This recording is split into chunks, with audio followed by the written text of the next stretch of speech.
Every action has an equal and opposite reaction. Newton, remember? In Sanskrit, it describes karma, or destiny. Your destiny journey is about growth, and growth is about change. I embrace change.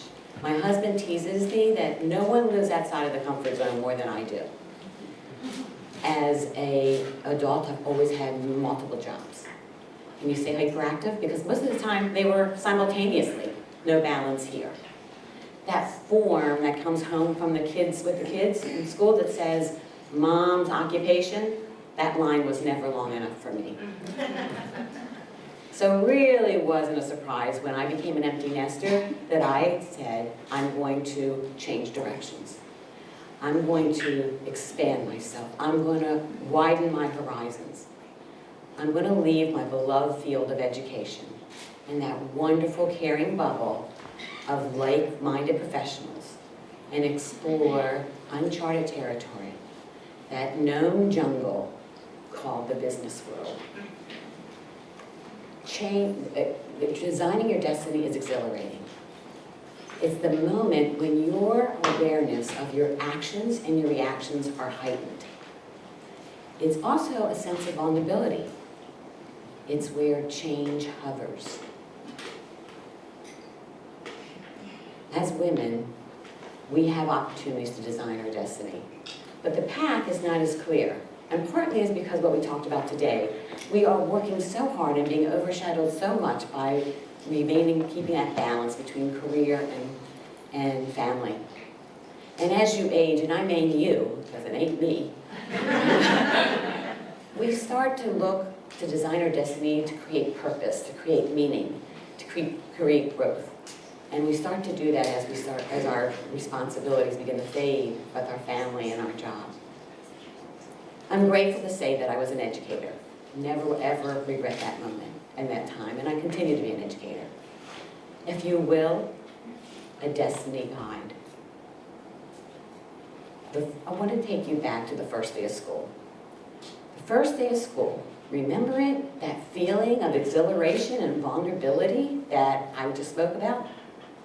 That first day of school, the first of anything, represents the beginning of your destiny journey.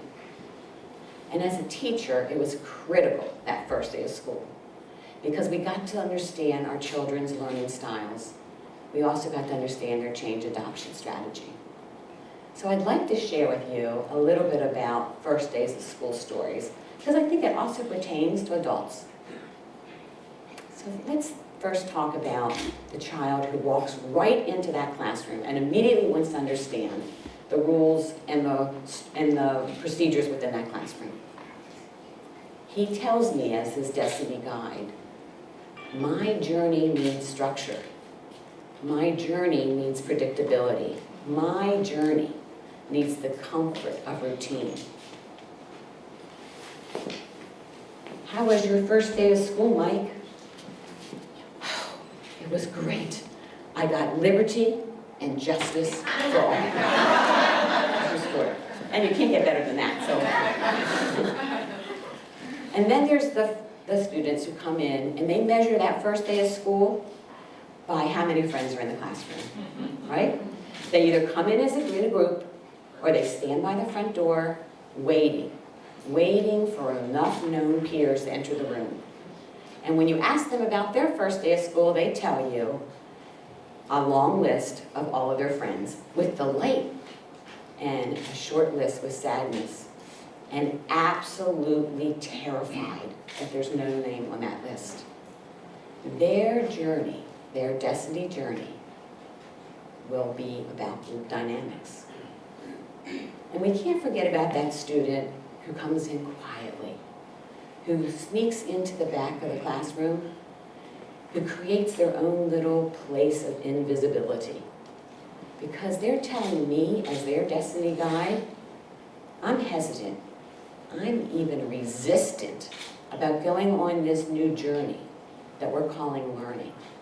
And it's my job as the educator to understand the scope of that hesitancy, to understand the depth of this reluctancy, and address it every time I see that student. All teachers want to help our children expand their capabilities and learn and grow. And the way we do that is by igniting the fire inside of them and making sure it's sustained. I remember inquiring my youngest daughter, Katie, about her first day of school. Katie's internal fire burns with creativity. She just lives life with flair. She really does.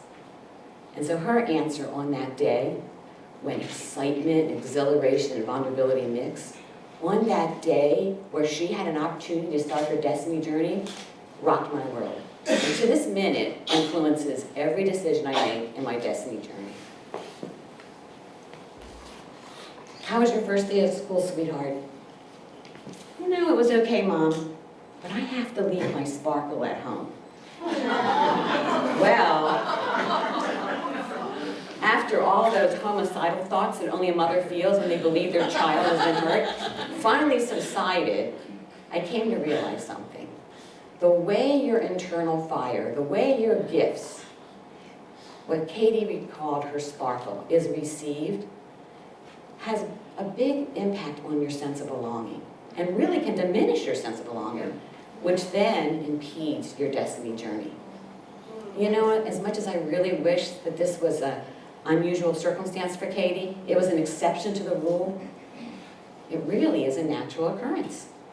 We are impeded on our destiny journey by our social conditioning. Really, let me expand on this a little bit. Okay. Remember learning about Maslow's hierarchy of needs? Maslow's hierarchy is a well-accepted framework for designing your destiny. It starts off with some very concrete needs: food, shelter, clothing, Wi-Fi, and moves to more abstract: safety, belonging, achievement, self-actualization. Nice little triangle. Remember, Maslow said you need to belong before you can achieve.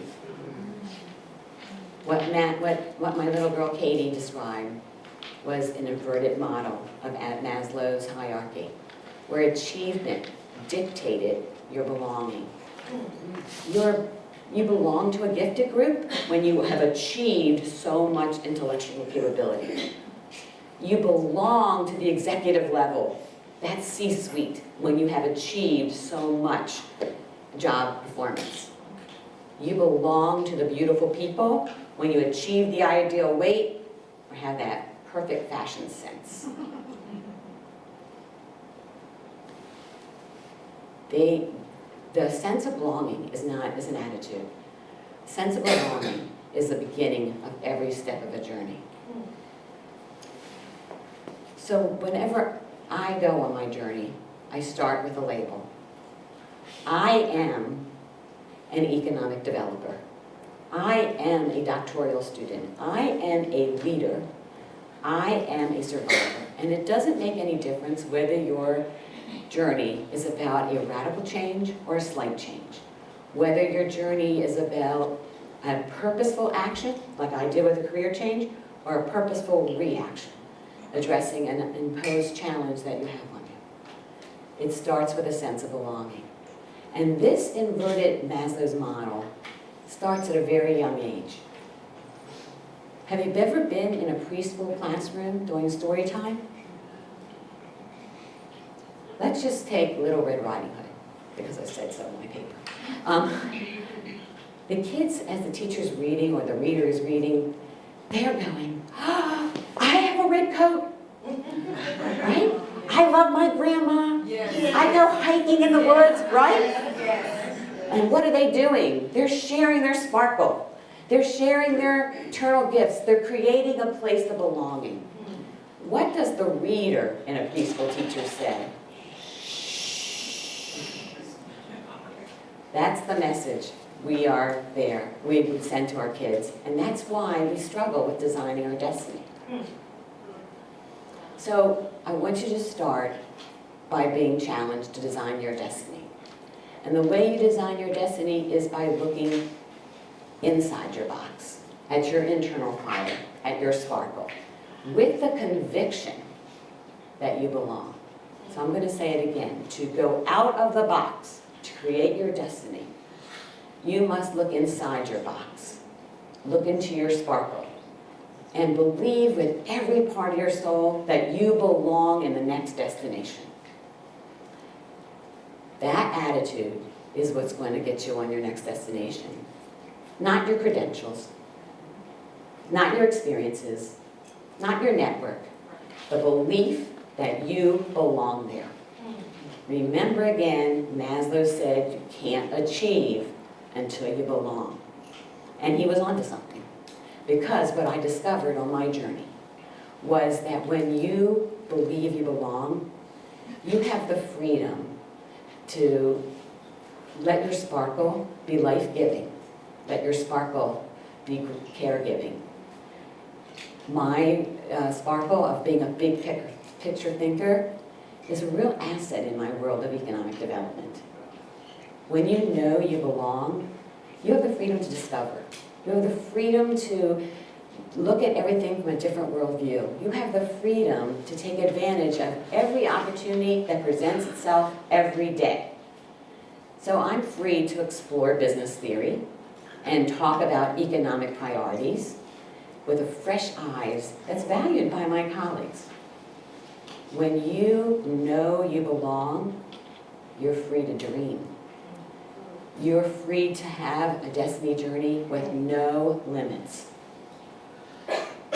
There are no questions unanswered on my destiny journey. And I don't ask just the simple what and where. I ask the why. And I do not accept because that's the way it's done. How can I have that much chutzpah? I'll tell you why. Because it's my world, my destination, and I belong there. So enough of me talking. I'm going to challenge you to act. And then have an equal and opposite reaction to that action. To fuel your sparkle, your journey with your sparkle, and believe you belong. Start your destiny journey. I have one more question to ask you. Which hierarchy will you follow? Thank you.